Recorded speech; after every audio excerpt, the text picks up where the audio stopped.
Companies should pay taxes in the country where they made the profits. That's the principle behind the G20 communiqué calling for a crackdown on tax avoidance by multinational firms. France, Germany and the UK pushed for action on the issue following the publication of an OECD report which warned that companies can exploit differences between the tax codes of different countries. For the UK, an international problem requires an international solution. Now, we all want international businesses located in our countries and doing business in our countries and employing people in our countries, but we do want businesses to pay the taxes that we set in our countries, and that cannot be achieved by one country alone. Multinational companies have hit the headlines in recent months for the low levels of tax that they often pay.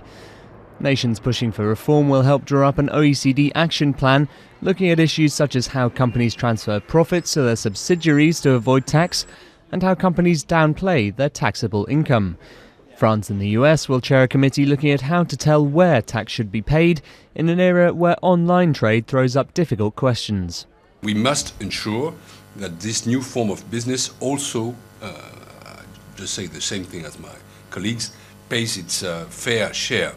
And therefore we must avoid situations in which some companies use international and domestic law to be taxed nowhere or risk to be taxed everywhere.